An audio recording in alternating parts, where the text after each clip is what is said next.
What's up, everybody? I'm going to get into our show. We're about to go, well, we are live now. I'm just sharing some links out on the lovely world of Facebook so everybody can see us. So we're going to get into this in a few seconds. We're going to have a fun interview with my guest today. Kind of hard to multitask and do two things as I share the link.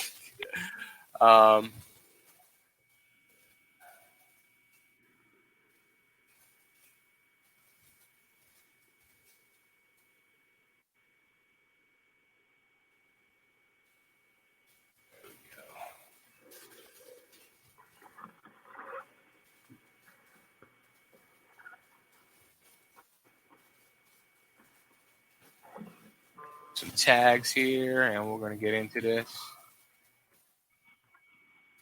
All right. Okay. All right, here we go. Let's do it. So, my name's Ragni. We're tuned in here for the next episode of the Rock and Ragni Show. I have my guest, which I'm going to introduce to you in a second. Got to do my little live read commercial here because we are sponsored by our good friends, Next Home Brandywine. They're based in Downingtown, Pennsylvania. Good friend Dan Pizzi and his team of professional realtors, they're going to provide you, whether you're a buyer or a seller, with guidance, knowledge, and information to serve you correctly to either sell or buy your new home. Go to nexthomebrandywine.com for more details and to contact an agent. They do service Philly and the surrounding areas, but nationwide referrals are welcome because there is offices all around the country in 48 of the 50 states.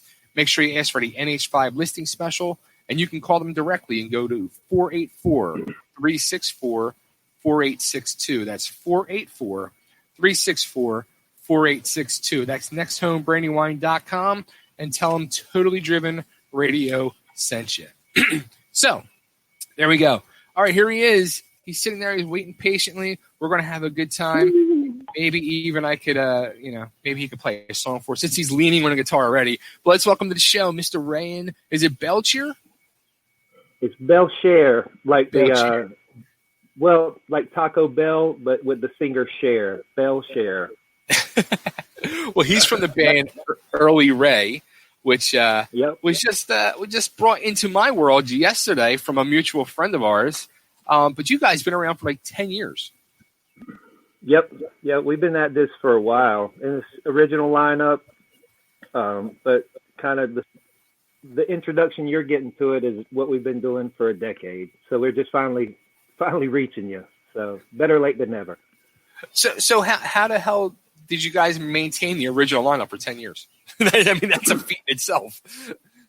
Well, it really, really is. And it's just a testament to, I think, all of us being, really at the same maturity level, right? So being in different bands, you get different personalities at different maturity levels. And we're all about the same level of like, we get it.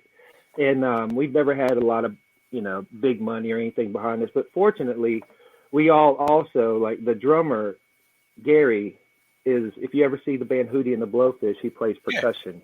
So he has a really good paying, he has a good paying gig. Carrie, our bass player, plays with the Indigo Girls. And our fiddle player, violin player, she does all kind of work. So, luckily we're able to kind of make a living with music in different ways. And we get together for Early Ray because, we really dig it and we really enjoy it. Now, the name Early Ray, where did that come from? My middle name's Earl, after my grandfather. And my first name is Rayen, which is just weird. That's really my name. When I used to come in with my grandfather, he would take me fishing when I was a kid. And my grandmother said, look, it's Earl and Early Ray. And whenever I was putting the band together, I didn't want to call it the Rayen Band or something. Yeah. But I still wanted it to have a little bit of real representation of having some real roots to it. So it was a nickname my grandmother gave to me. And both of them kind of passed not too long before we put the band together, so they were on my mind, and I thought that would be a cool way to pay tribute to them as well. Nice. So now you guys have the album, which it is out, Apple Pie. Right. Yes. And you have the single that just came out, the video, and you have a new member in the band. Like, is he a full-fledged member now, Billy Morris, or was it just for the one song? Or don't be surprised to see Billy with us. He lives in Cleveland and we live in Charlotte, so we're 8-hour difference. Billy kind of spearheaded the idea in the very, very beginning stages of it, and when Stevie and I were talking about the video, he really thought it'd be a great idea to have him make a cameo, and because Billy actually played the guitar lead in the song, and I didn't think he'd do it, to be honest. Billy's a great guy, but 8-hour drive to go be in the field at 5 o'clock in the morning is a pretty big ask, And but you know what? He was first in line to say yeah, he wanted to be a part of it, and he was just happy as I was to pay tribute to Jani and try to do something cool, So all props to Billy for everything he's done to help make this what it is.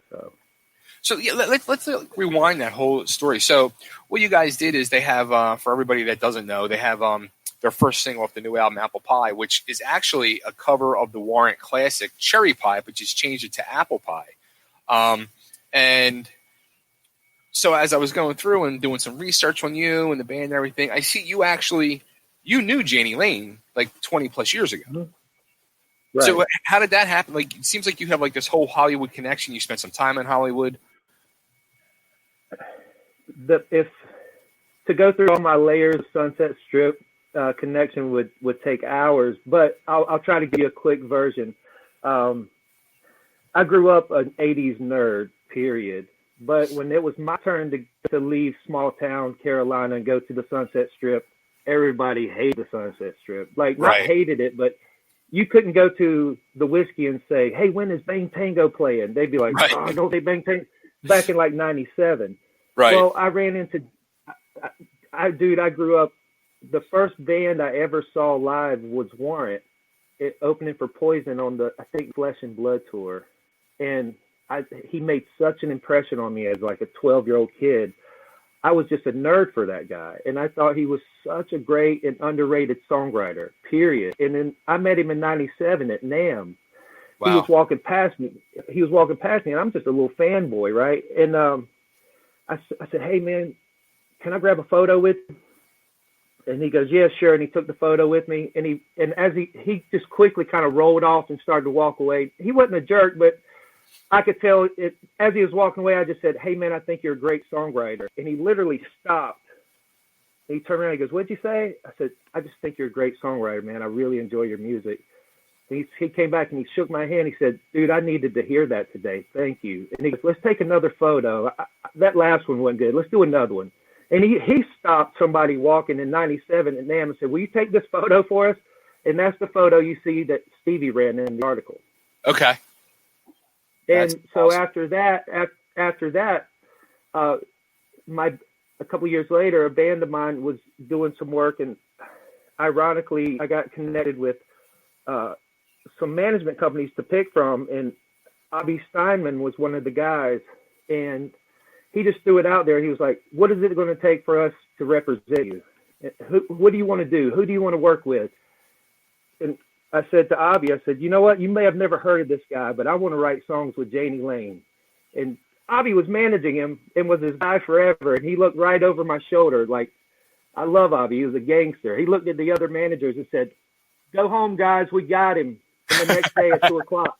And the next day at 2 o'clock, I was in Sound Arena in Van Nuys writing with my songwriting hero, Jani. And we became kind of soft friends. I'm not going to, oversell it, but we were buddies, and we mainly talked college football, to be honest with you, more than music. Wow. But he gave me a lot of good advice. We wrote songs, gave me one of his guitars when he came through my town, and I'm just so happy that even if you hate what we're doing right now, it makes you think about the guy again. So sure, absolutely.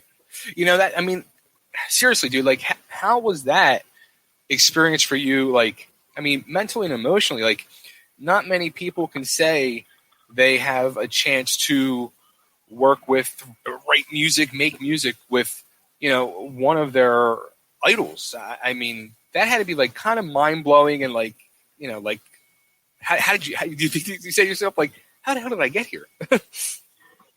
Well, this whole story really unravels 20 years, and it's crazy to me. When short version, I was in a kind of an alt rock band in the late 90s, a couple of years after that NAMM story I told you. And a guy that was a producer said, I want to hook you up with some attorneys. And I picked Owen Sloan because he repped Warrant. That's all I knew, and that's all I needed to know. Wow. And then Owen called all these managers to meet us. I picked Bobbie, and he managed Jani.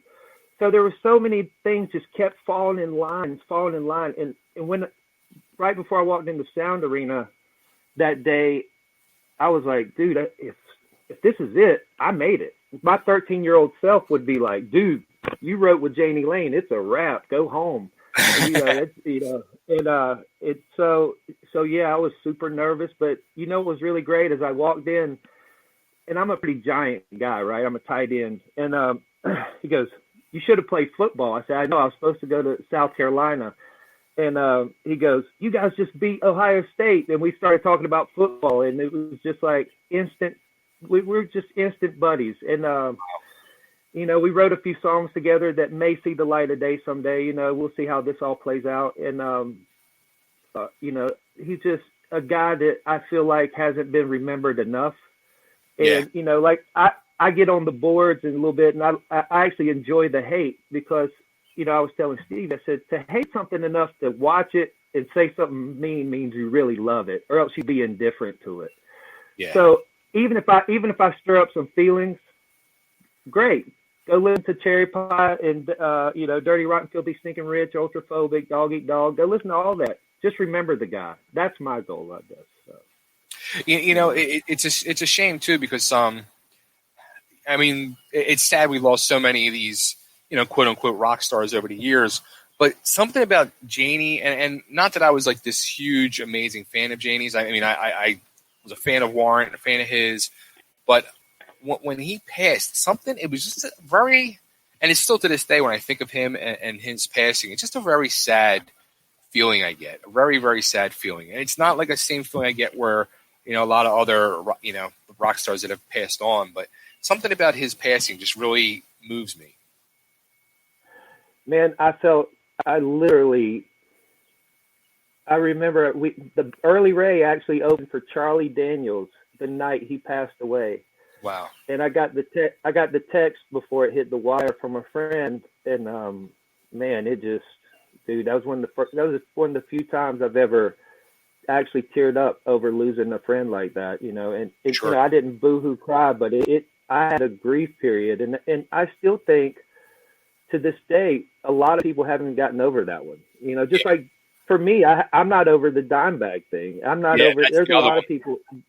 There's a few things, but what I hate the most, and what I think, in my opinion, sucks, is if he would have just kind of got over that hump. He has no idea how much he would be celebrated right now, because you can't tell me that Warrant wouldn't be on one of those stadium tours going out. They would be, because they were one of the biggest bands. So it just really is a tragic thing, and and that's what a part of this for me is like. Hey, I want to raise the Jani Lane flag up a little bit, and see if people check them out, and see if people check us out. Because if you like us, we are directly. My songwriting is directly influenced by that guy. So now, how about the whole connection with you and Stevie, who we're talking about, Stevie Rachelle from the band Tuff, the infamous website Metal Sludge. Stevie hit me up yesterday about you guys, and so this is how this whole thing happened. I've known Stevie for years now, and I was kind of shocked. Like, I'm like, God, Stevie's getting involved in country music now. Like, I was a little like, okay. So, but then I see there's like a whole long time connection with you two too. Yeah, we met 15 years ago-ish at the Whiskey, and I just introduced myself and was like, again, I was a nerd for that whole era. And I was like, dude, I was a big fan. And we just kind of connected, traded numbers. We had some mutual friends, and just like Jani, we connected more over our love of college football, or his love of the Packers and my love of college football. We would text about football, and then handful of years ago, he turned me on to the UFC. I'd never really got checked out the Ultimate Fighting thing, and he turned me on to that, and we talked about that, and then we just kind of developed a friendship, and it was cool for me because I became buddies with a guy I used to really dig growing up, and then the whole connection was a few years ago, this song came to him from Billy, and Stevie goes, I think I know the right guy to do this song. But at the time, those guys, and rightfully so, wanted, because they knew how special it could be, they wanted somebody bigger to do the song. So they were trying to put it out there.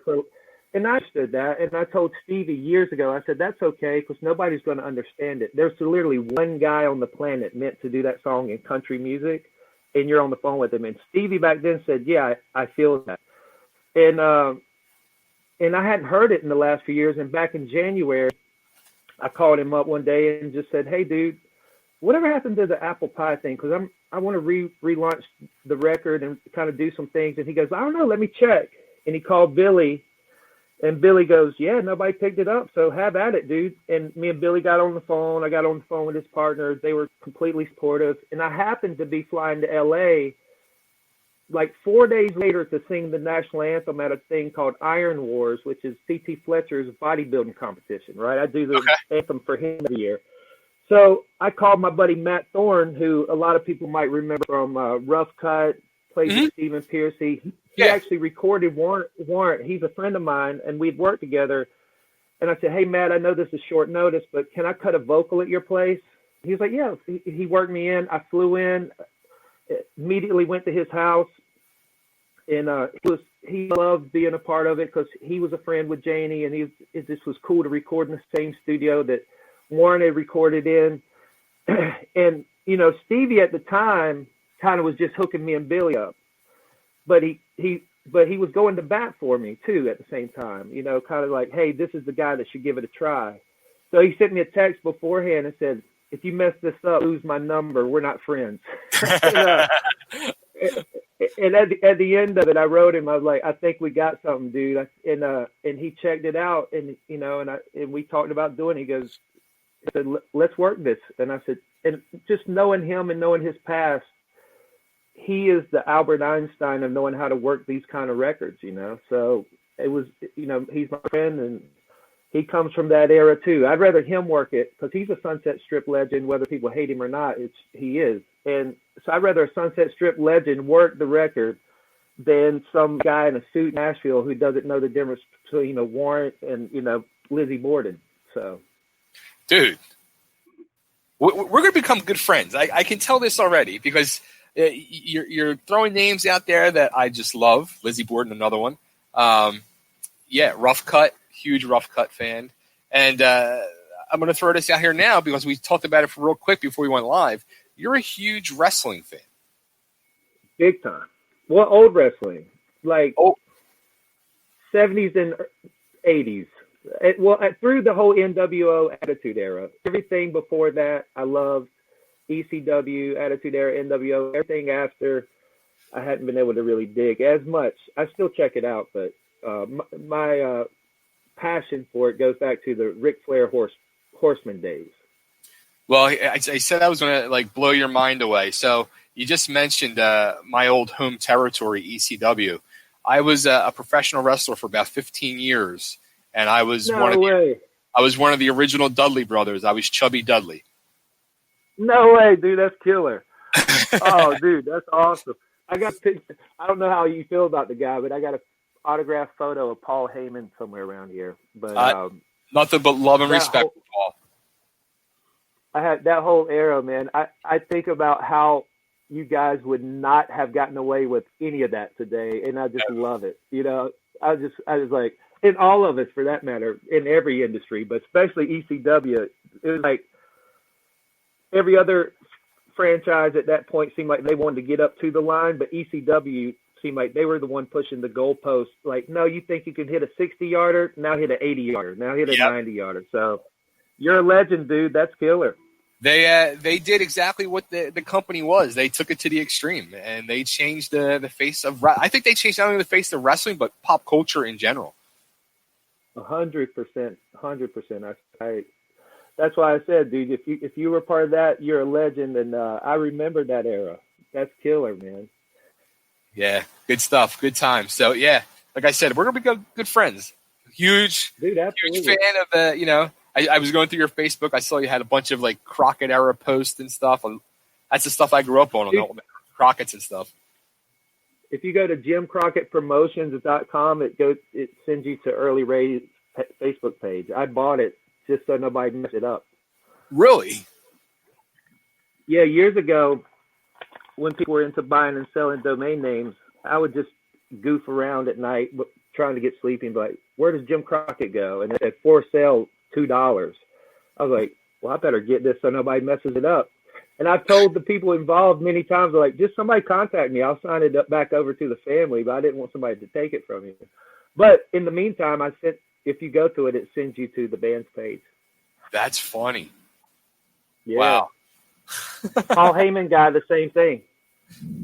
Paul Heyman Guy, if you type in paulheymanguy.com, it takes you to our page. Look at you. That's awesome. Yeah. That's kind of smart marketing, too. I don't know if it's smart or just dumb luck. You never know. You can find a fan that way. We got to get on the phone. I want to hear some ECW stories sometime. Absolutely. Absolutely. You got my number anytime, man. So going back to Early Ray, and this is something I truly want to say to everybody out there. Like, I was listening to the album earlier, and how can you not love a band that has a song called Fried Pickles? I'm a big guy, I like food. And I remember there was a time I was going back and forth between West Hollywood and Rock Hill, where I live. And anybody who's been to South Carolina and West Hollywood realize that's a big difference in complete everything. And I remember being in West Hollywood one night, and somebody had put fried pickles on their menu, and I overheard this girl go, "What the F is fried pickles? Who gives?" And where I'm from, that's like normal delicacy, you know what I mean? So I was right. So one of and going back to the Jani Lane thing, is one of the things he taught me was to always challenge myself. He goes, something you think won't work, see if you can make it work. Like, that was one of his lessons. And I was like, fried pickles, and I put it in my phone. I'm like, nobody's ever used that for a song. So in my head, I'm like, I want to pay tribute to girls who aren't too good to eat fried pickles, who are like, I'll check it out, you know. But this girl was almost appalled at the idea, and I just thought that was fun. That's where the song came from. Yeah. So do you like Hooters fried pickles? Because that's where I first had them. That's where I've always had them. Dude, I got a whole crew of friends called the Hoot Crew, and we all go to Hooters occasionally. So I 100% love their fried pickles. That's awesome. I was actually at one time, like, I was so obsessed with Hooters. I started back when I was living in Philly a few years back. I started driving around to all the Hooters, and I wanted to do a tour of the whole country of Hooters. And I had gotten up to like 33 or 34 different Hooters. And actually, just this on Father's Day, I went to, because I moved to Nashville 9 months ago, I went to Hooters of Nashville for the first time. So I'm up to about 35. Nice. I'm kind of with you. I haven't did that, but when I went to Tampa on some tours I played on and other things.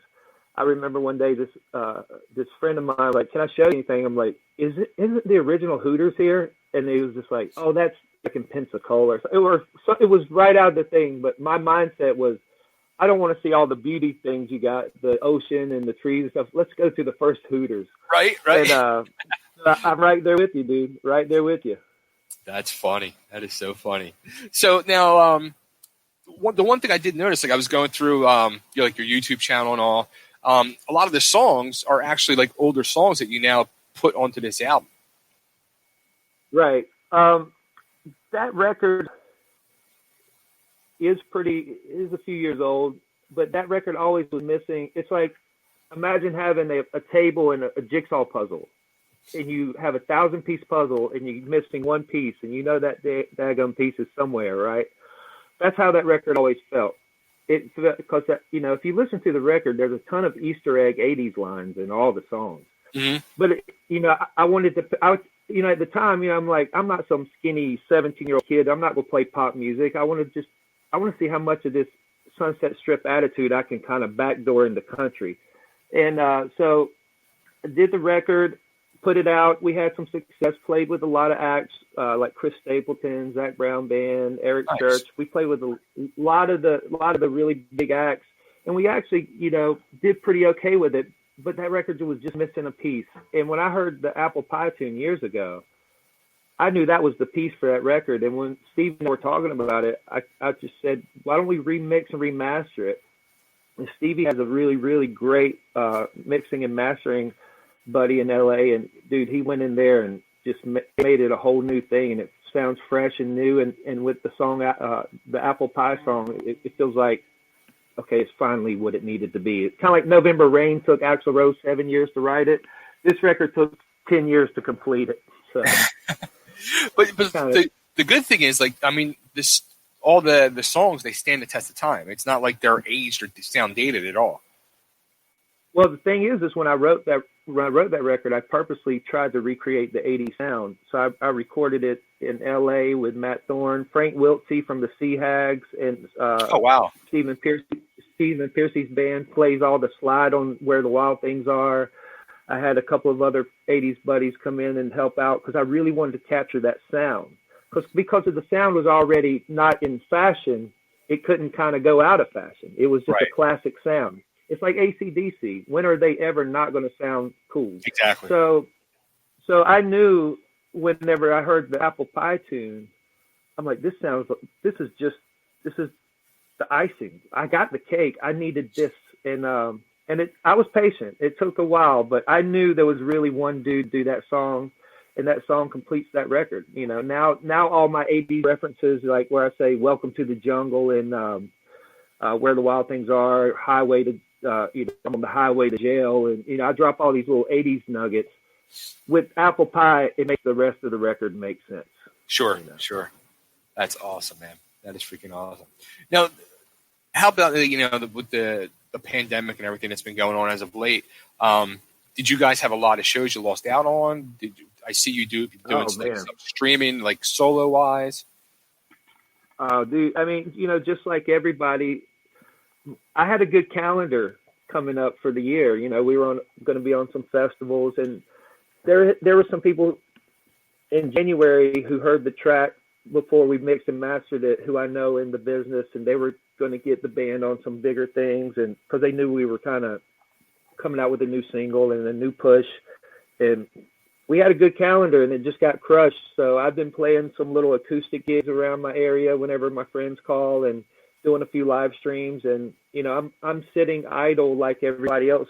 I'm waiting just like everybody. And it was a big debate whether or not to put the song out. But to me, if I'm really going to be authentic to my original, what I had in my mind of the 30-year anniversary, and I called Stevie. I said, 31-year anniversary doesn't play as well for me. This was to remember the guy on the 30th anniversary of that record. And Stevie agreed. He was just like, you know what, let's stick it out there. And so I shot the Bobbie Brown part of the video at the Rainbow back in January, and we were going to shoot the rest of the video in February, March, and then release it in April. Well, when the pandemic hit, it just threw a wrench in everything. And when things kind of opened back up in South Carolina, I called Stevie and said, I'm going to finish the video, because we've had the Bobbie part since January. Oh, wow. And so he called Billy and said, hey, these crazy nuts are thinking about shooting this video this weekend. Will you go do it? And Billy goes, hell yeah, let's rock it. So it came together, and we shot all this stuff outside with the other girl and everything. That was shot about 3 weeks ago. Nice. Now, were you friends with Bobbie before this, or? No, I had met Bobbie a couple of times, but to be honest with you,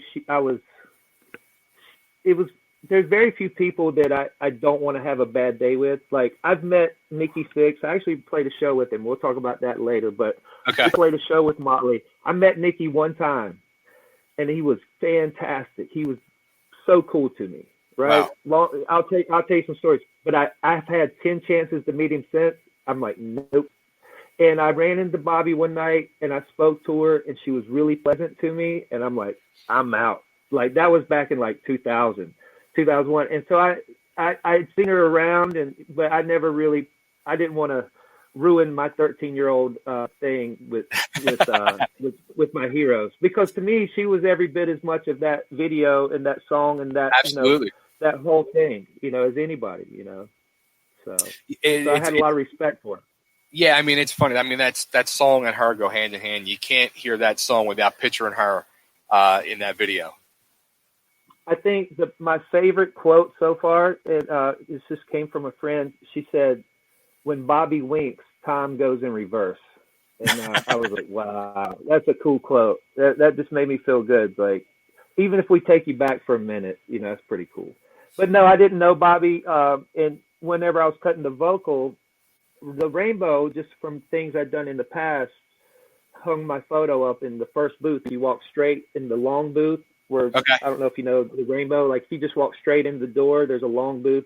They hung a photo up there. Well, part of the perks of being a member of the Rainbow Club is they'll let you use the venue. That's been the urban legend. So I called my buddy over there and he's like, yeah, dude, they opened the doors. They couldn't have been nicer. And wow. all props to the Rainbow. And Bobbie came in. She had her dog with her, and they were like, "Go for it. Who cares? Like, you guys make your thing." They couldn't have been nicer. And I just want to give a lot of props to Mike and Anthony over at the Rainbow for letting us shoot over there. But so when she showed up, I was nervous, and I think I probably said 10 words to her the whole time we were shooting, to be honest with you. But she was very nice. That's awesome. Nice. Yeah, like I've interviewed Bobbie probably a dozen times, and we've become friends over the years. And she's an amazing person. It's kind of funny, like here's this in my eyes she's legendary video vixen, or whatever you want to call it. Absolutely. When I get a text message from her, it's kind of like, really, and it's like it's still kind of mind blowing. Yeah, I don't think she quite. And rightfully so, I don't think anybody does, but I don't think she quite understood the impact she had on everybody from the west of Laurel Boulevard to the rest of the country. You know what I mean? Right. Yeah. I don't think she's a legend. And like I said, I was walking on eggshells because I'm like, I'm just so grateful she's agreed to be a part of this, because without her giving the kind of stamp and doing the little wink at the end, it wouldn't have worked as well. It wouldn't have been it wouldn't have been in my head what I thought it could be. She was so nice, so gracious, completely pro. Was actually at the end of the shoot, she was like, "Do you guys need anything else? I got an hour. I'm cool." Like, she was more than willing to help. And all props to Bobbie too. She really was the I guess cliche, the cherry on top of this video. Yeah, I think it kind of gives it. I mean. I guess I want to say maybe like a seal of approval. You know what I mean? Like that Bobbie's part of it. I think definitely she had to be part of it. And I'm so happy she was.